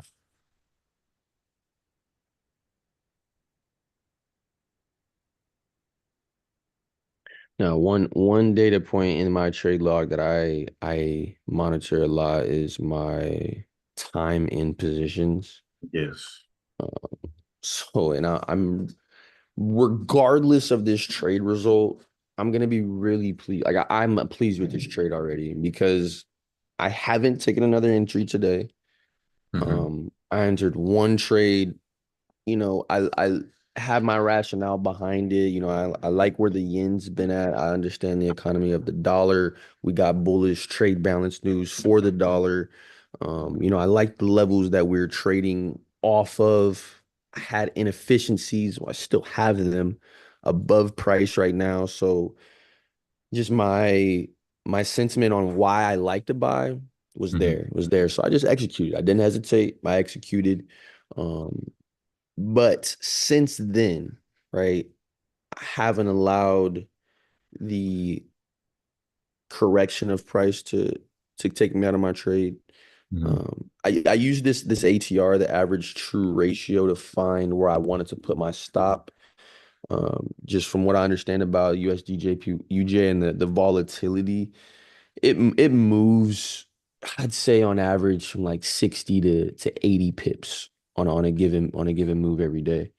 Um, Sometimes more, of course, but just on average there. Um, and so I have about a 30, let's see, what's my stop house? About a 30 pip stop or roughly 63 pip stop actually. And that is based on just the volatility of this session. Hmm. And so I'm okay with my risk right now. And I'm just sitting in this trade, man. Want to be more patient with my entries or my Hmm. exits mainly. Patient with my exits. Dollar not showing me any more volume. 5 minute gold getting down there.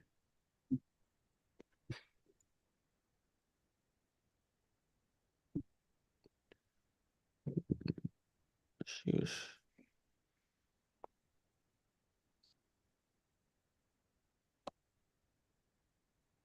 Hmm. Hmm. Hmm. Finviz still holding UJ down or, or up, I should say. Gold still holding it down. Hmm. No news for the rest of today. Choosing the correction off this area. We'll see. It's looking like it wants to continue to push down, but strong area. So we'll see where Mr. Gold wants to do today.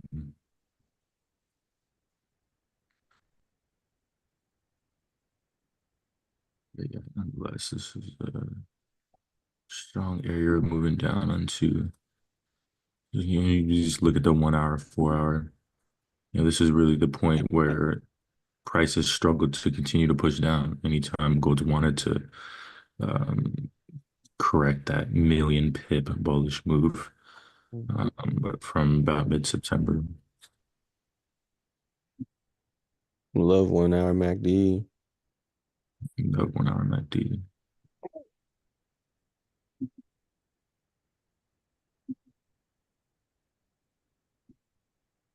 Mm.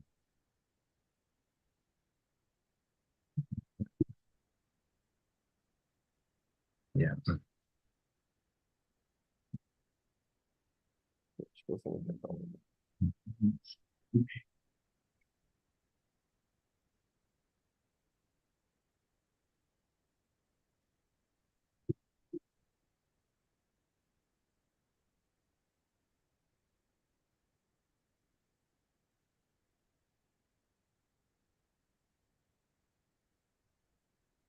And debating on playing the correction here, actually. Again, this playing this correction, playing the inverse VXT wouldn't align with my general sentiment on this pair. Um, so again, understanding my risk, how I'm sliding on that risk continuum, it's kind of sitting with that thought here as I continue to watch price move. And so the play to be clear would be to take a buy position, take a long position at this strong area, this strong support area, I can call it. But this decision making level that prices struggled over the past couple weeks to break.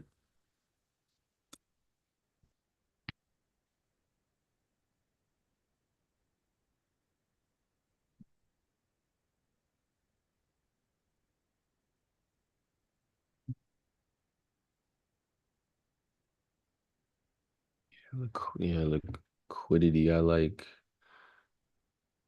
sitting at 26, 26.20, just below 26.20, 26.21 for gold. It's a ton of orders sitting there that just built up. Even just below, if it can break that strong level, Mhm. right at like 26.04, some more liquidity there for gold.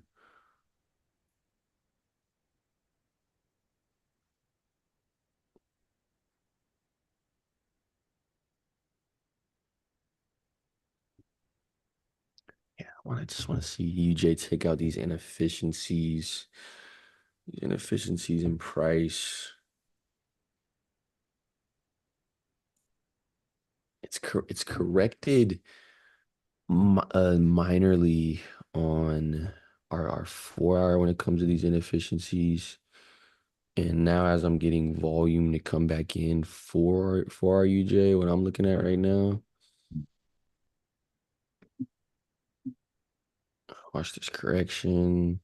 The whole time we're getting this correction, MACD is also correcting. And now we're starting to move back bullish.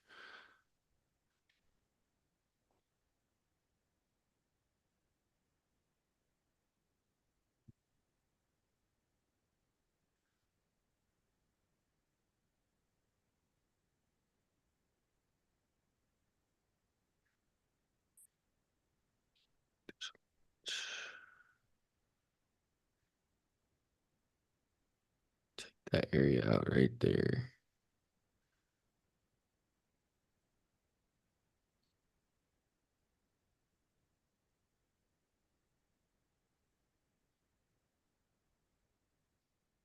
Go ahead and hop off here in 6 minutes. A little bit further drive to take Caden to school, but good thing he starts at 8:15. No biggie. I meant to ask you about that. I was wondering if you guys were having, I guess you guys are middle of school years. It's not like you popping back. Yeah. And we just, it's funny too, because when we moved over to that side of town, Mhm. he was going to school on this side of town that we're living on. And then so we moved over there It's funny. and switched some schools. And then we moved over here. So, but we don't want to switch some schools again. Yeah. Really. So I never, as a kid, I never had to deal with moving schools, Mm. which is, I didn't, I didn't like that. I actually wanted to move schools. I was at the same school from the time when I was in kindergarten to the 8th grade. Yeah, Um, man. and then I went, to the same school from freshman year to senior year in high school. Um, but yeah, my elementary school was backyard to my house. So I could literally run on the very, very end of the field and jump over my fence and I'd be practically home. So Nice, man. Yeah, I was at a different school from kindergarten to first grade. Then I was, excuse me. Um, I did kinder somewhere. I did kinder at one school. Then I did first at that same school. S- Then I did second at that school as well. I did third and fourth grade at a different school. I did Mhm. I'm tripping, man. What grades was I in and where was I at? But I went to a handful of different schools though.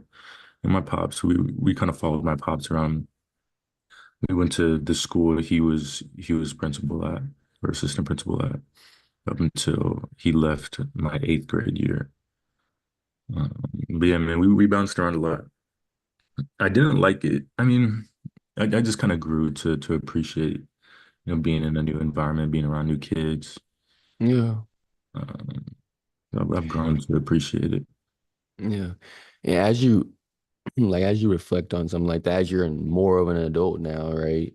Mhm. Like in that moment, what was like the hardest part of going to a new school? What was the hardest part about going to a new school? Let's see. Um,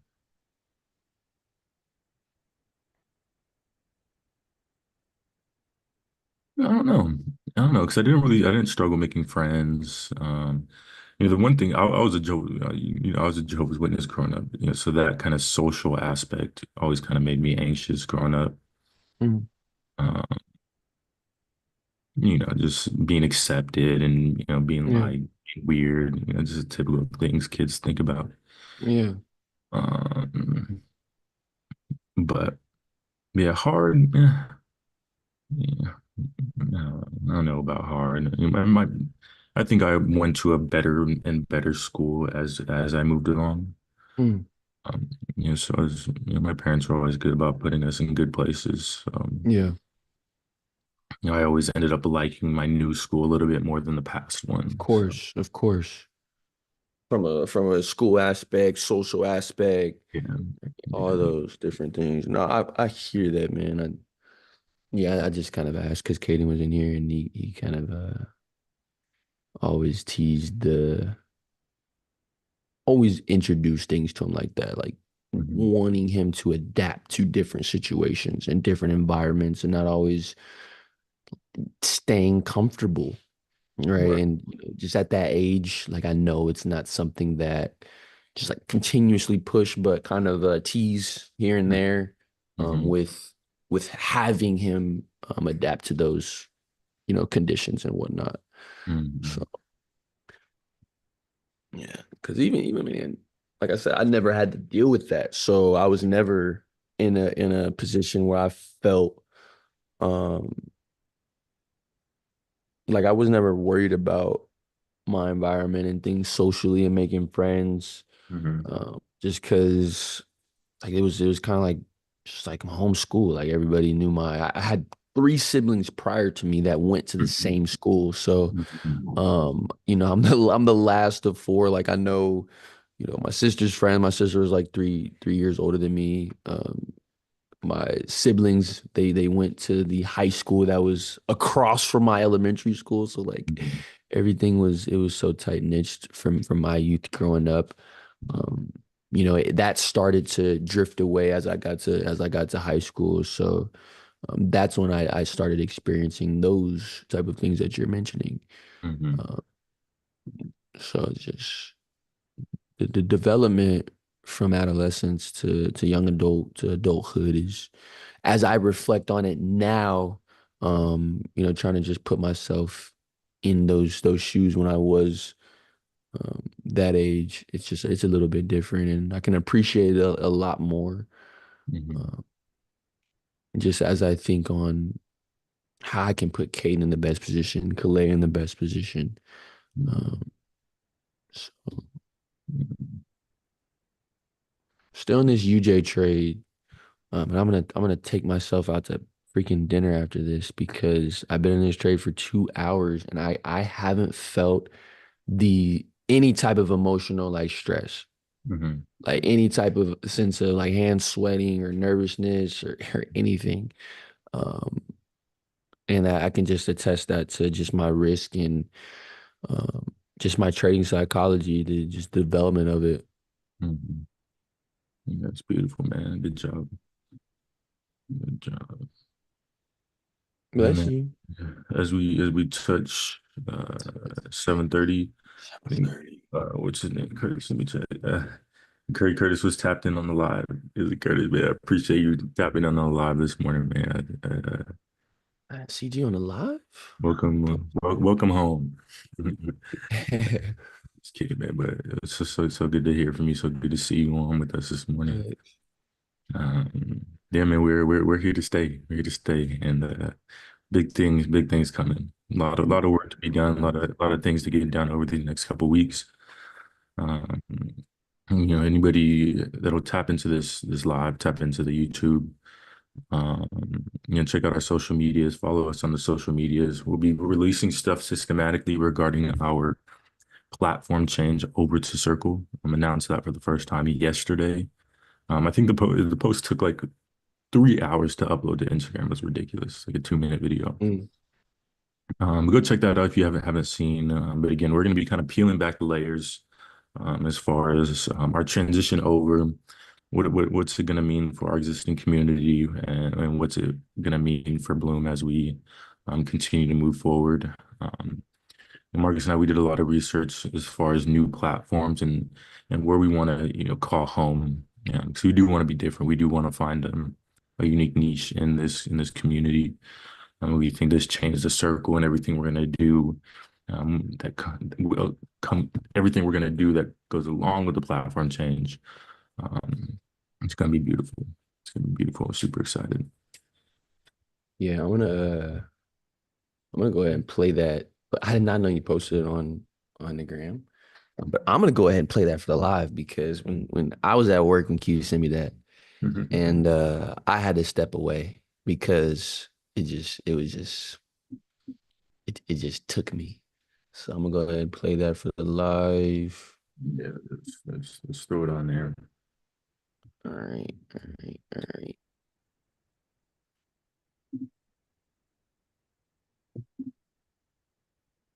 See my screen? I do. Sure, my audio is being shared.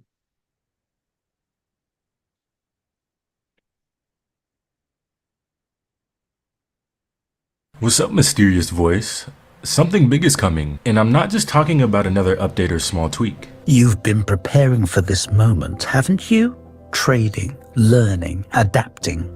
But you feel it, there's something missing. Exactly. It's time for something more, something that goes beyond what we've been used to. It's time to elevate. You've done great so far. You've built a community, learned the macroeconomics, the debt cycles, diversification strategies, and honed your technical analysis. But it hasn't been enough. Not yet. We've been limited by the tools, the clunky interfaces, and the fragmented experiences you see on other trading platforms. But what if I told you it's all about change? Exactly. We're moving beyond what we've known. We're bringing something fresh, something that will revolutionize how we trade, connect, and grow as a community. Since we began operating, we've built a solid foundation. But for the past 3-4 months, we've shifted our focus to global economics, simple technicals, and the psychology of trading. True, but don't you think traders deserve more? A space where everything comes together, clean, organized, without distractions. Precisely.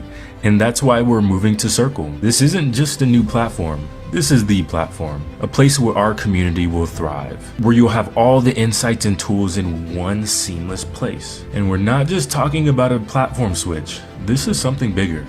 Go on, tell them what's coming. We're designing a space where you can learn, trade, and grow with like-minded individuals. Whether you're deep into understanding global economic forces or you're just starting out, our Circle community will elevate your entire experience. This is amazing. I've always wanted to learn about the financial market, and now it's never been easier. I've got to find out more. I know you're excited, and over the next few weeks, we'll peel back the layers of what's coming one by one. But can you tell them everything now? Not yet. You'll have to stay tuned. November 1st, get ready for a trading experience unlike any other. A revolution is coming, traders. Whether you're new or experienced, you won't want to miss this. Are you ready? What's up, mysterious voice? Yeah, man, but bravo to us, man. Bravo.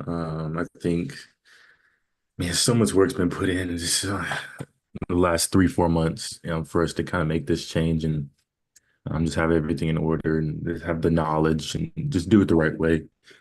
I mean, super excited. Yeah, man, that's that was just amazing. So on that note, I'm gonna just leave that because the work has definitely been put in, and the work's still going. Like it's not like, the Right. transition to the platform is just gonna, okay, here we are. No, it's about to, like you said, elevate the entire trading process for everyone. So Yes, sir. Yes, sir. say bye, mama. Say bye. Say Bye, bye. mama. Bye. All right. Those, I'll catch you yeah. later. Mr. Joe Petty and Curtis, appreciate everybody getting in Curtis. on us. Same time, same place tomorrow. Yes, sir. Peace. Peace. I'll keep updated I'm off for today, so I'll keep you guys updated in Discord with my current position. Still in my trade, so still in my trade. Gonna go ahead and get the 9-year-old to school. As she trying to talk over me, she wants to say bye. We'll see you guys mañana, same time.